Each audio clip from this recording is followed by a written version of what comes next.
ni agace nyaburanga kari keza kari karahaye abanyamahanga n'abanyarwanda muri rusange ibyishimo. Niho hantu handitse amateka mu myidagaduro, niho hantu kandi hari ahambere muri Kimihurura ndetse yewe no mu mujyi wa Kigali hakorerwaga imikino y'imyidagaduro itandukanye, kandi hagahora urujya n'uruza rw'abantu b'ingeri zose bavuye mu bice bitandukanye by'amahanga y'isi.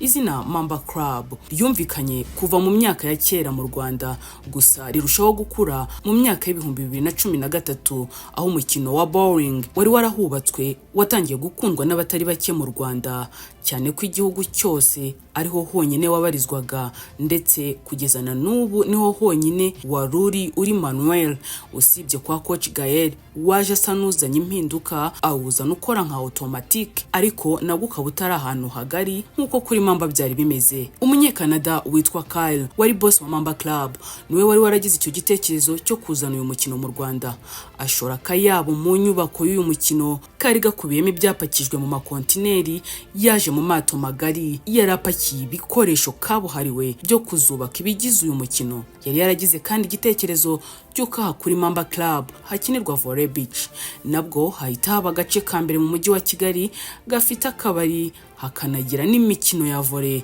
aha abanyamahanga bakundaga kuza kuhakorera siporo, ndetse volleyball yaho iza gukomera. Bamwe mu bajejeta faranga b'abanyarwanda babigira intero yabo ya buri munsi, bakaza kuhakinira buri uko bavuye mu kazi no mu gihe cya weekend. Aba bari bahamaze imyaka isaga 16 bahakinira, ndetse bikagorana cyane kuri bo kugira utundi duce mu mujyi wa Kigali basohokeramo. Habaga pisine ihendukiye abahasohokeraga, bigatuma ibigo by'amashuri bikomeye mu Rwanda bihitamo kuhazana abana babo bagera mu bihumbi bakaza kuhogera. Bagiraga kandi biyari ikunzwe cyane kubwo kuba yari nini kandi yisanzuye, igakundwa n'abanyamahanga kimwe n'abanyarwanda bakimaze babaga baje kwinezeza. Aha ni hamwe mu hantu hageraga amacumbi y'abakerarugendo bava imihanda yose y'isi ahendutse, kandi akaba mu ngeri zitandukanye, bikorohera abo bantu b'ingeri zose kuhisanga. Mu gitekerezo cy'umwongereza witwa John, uyu nawe yari umuherwe washoyemo amafaranga ye, ariko mu bijyanye n'akabari na restaurant yatumye haba ahantu h'ikirangirire binyuriye mu bitaramo kabuhariwe byitwa Frankie Friday, aho abantu bakubitaga bakahuzura baje kunyeganyezwa n'umuziki buri wa gatanu.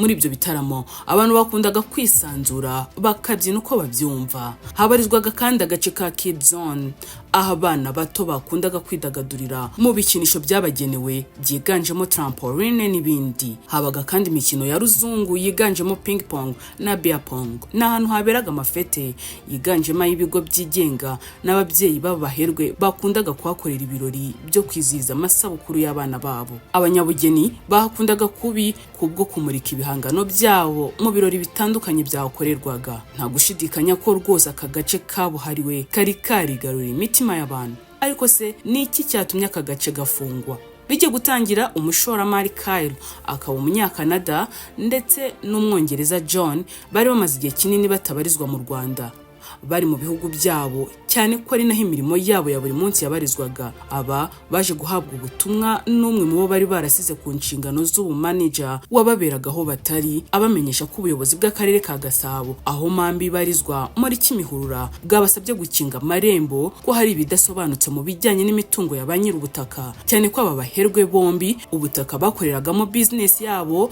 butari ubwabo ahubwo babukodeshaga. Iki kibazo cyaje kumara igihe, ndetse business ifunga igihe kirekire, ariko aba bagabo bagakora ibishoboka byose ngo bishyure abakozi babo neza nk'ibisanzwe muri iyo minsi yose iki kigo kitakoraga. Nyuma bivugwa ko abayobozi b'akarere bongeye kumenyesha aba baherwe ko ikibazo kizakemuka ari uko bigereye ku butaka bw'u Rwanda. Nanone byafashe igihe ko muri aba bombi hagira uboneka akaza kureba icyo kibazo cyari gihari.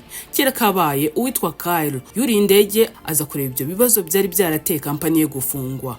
Acyagera yahise yitaba akarere baganira birambuye, bamusobanurira ibyabaye. Icyo gihe yamaze igihe kigera mu cyumweru mu Rwanda, ariko yari yiyemeje guhita ashyira ku isoko imigabane ye yose yari afite muri bizinesi ye. Hari umukozi wari warahoze ari inshuti ye y'inkoramutima cyane kuva na kera, yari yarahaye inshingano zo kubitsa no kubikuza ku mabanki n'ibindi. Icyo gihe yari ari mu karuhuko ubwo ikigo Mamba cyongeraga gufungura. Yaramutelefoniye amusaba ko yaza kumusura, undi nawe aramwemerera. Ahageze amusaba kumushakira umukiriya wihuse yagurisha imigabane ye, akazasigara akorana n'umwongereza we wari utaramenya ibijya mbere muri ako kanya.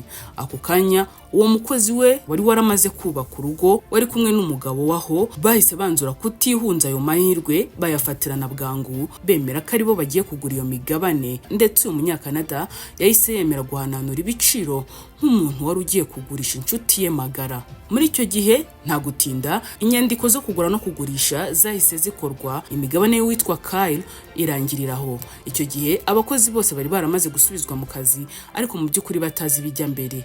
Nyuma y'iminsi mike nibwo hatumijwe inama, ndetse ibu Munyakanada yarafashe rutemikirere mu ibanga rikomeye. Abakozi bose baje gutangarizwa ko kuva uwo munsi bagiye kuyoborwa n'abandi bantu batari Kyle. Gusa nanone ntibyabaye bibavuna cyane, kuko n'ubundi wari ugiye kubakoresha ari umwe mu bakozi bakoranaga.